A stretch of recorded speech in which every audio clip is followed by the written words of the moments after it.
근데 저도 또 반면에 그런 생각도 있어요. 이게 중간 관리자들이라고 하잖아요. 중간이라고 하게 되면 그 윗 랭크 조직이잖아요. 그 윗사람들이 이제 오더나 뭐 미션이라는 게 분명히 있을 텐데 진행을 할 때 맞춰줄 줄도 알아야 된다고 생각해요. 그 왜냐하면 그 맞춰지기 위한 과정을 좀 보여주기 위한 것들. 그러니까 당신의 이야기는 옳지 않습니다라고 말하기 전에 옳지 않은 것을 해본 다음에 해보니 옳지 않습니다라고 이제 얘기를 해야 되는데 중간 관리자들이 그러한 노력을 하지 않는 것 같다는 생각이 많이 들어요. 이건 무조건 좋지 않아요. 그러니까 만약에 아까 말씀하신 대로 기록에 대한 부분들, 기록을 매번 할 수는 없으니까 누적이 되고 하잖아요. 어떻게 보게 되면 그 미션에 대한 책임은 누구한테 있는 거예요?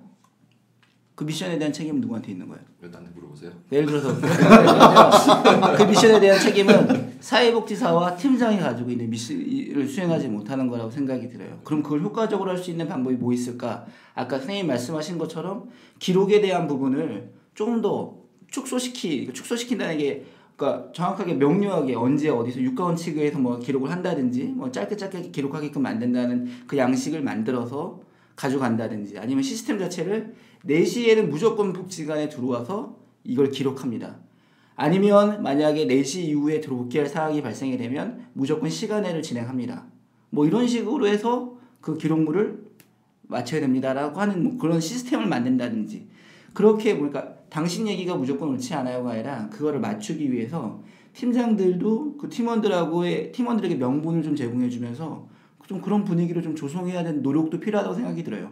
그러다가 정말 이게 아니다라고 싶게 되면 우리가 이렇게 진행을 해보니 방식을 바꿔서도 진행을 해보니 이러한 어려움이 있습니다. 그래서 이거는 좀 이 기록에 대해서는 특별한 기록이 있을 때만 기록하겠습니다라고 해야지 뭔가 협의가 될 수 있는 뭐가 돼야지 그냥 무조건적으로 이거는 좀 어려울 것 같아요라고만 얘기하게 되면 그건 전 솔직히 말해서 우리는 돈 받고 일을 하잖아요. 우리 가치적인 일을 하지만 그럼 랭크 조직에서 돈을 받는다는 건 그만한 책임이 있고 미션을 따라야 되는 건데 무조건적으로 부정을 하게 되면 그것도 좀 문제가 되는 것 같아요. 무조건적인 부정이 아니라 충분히 뭐 육하원칙에는 그런 거를 충분하다고 판단이 되고 뭐 팀장까지 뭐 실무자는 팀장까지 판단해서 그렇게 했지만 이제 뭐 과장 뭐 부장 그 윗선에서는 부족해. 이거야? 기록이 이게 다야? 라고 봐줄 수가 있다는 거죠. 그러니까 그분들이 봤을 때는 제가 드리는 말씀은 그거를 설득하고 납득시키고 만족시키고 감동을 주는 거는 중간관리자의 역할이라는 거예요. 내 말은 그것 또한 역할이라는 거예요. 왜냐하면 근데 그 납득, 만족, 감동에 이루어지는 그 과정 중에 중간관리자는 어떠한 노력을 해야 되는지에 대해서 제가 말씀을 드리는 거예요. 왜냐하면 납득을 시키려면 그만한 행동이 이어졌어야 되는데 아무런 행동을 하지 않고 계속해서 똑같은 일이 시행착오만 계속해서 이루어지게 되면 그건 실패지 시행착오가 아니잖아요. 시행착오라고 하면 개선돼야 되는 부분이 있는데 그 개선되는 것에 대해서 뭔가 이 사람과 그 최고관리자하고 쇼부를 보려면 내가 당신의 얘기를 무조건적으로 거부하지 않았어요라는 느낌을 줘야 된다는 거예요. 그러기 위해서는 내가 그런 과정을 만들어야 된다고 생각을 하고 그런데 중간관리자들이 그런 걸 안 해요. 중간관리자들이 동료들만 탓해요. 니네 왜 그거 못해? 당신들 왜 그거 못해요?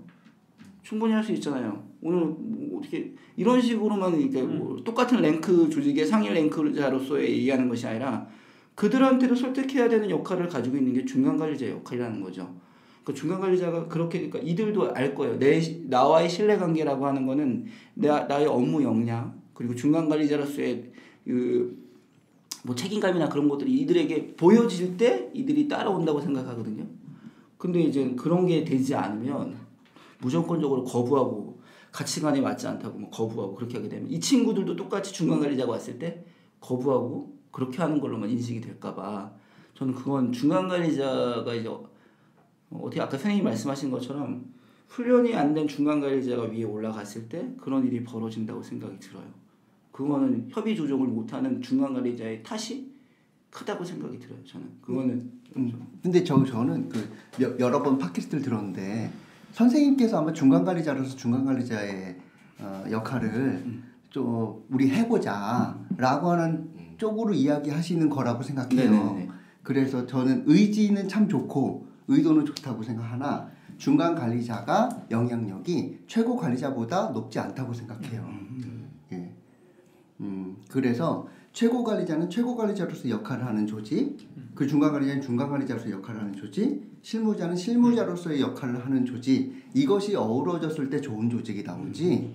나머지 둘은 개판인데 중간 관리자만 열심히 한다고 좋은 조직이 됐기에는 중간 관리자의 영향력이 리더의 최고 관리자의 영향력보단 적다라는 거예요. 중간 관리자가. 그래서 그럼에도 불구하고 나는 중간 관리자로서 열심히 해야겠다라고 하는 거는 꼭 필요하고 필요 조건이긴 하나 그거 하나가 조직을 좋게 만드는 충분 조건은 아니라고 생각해요.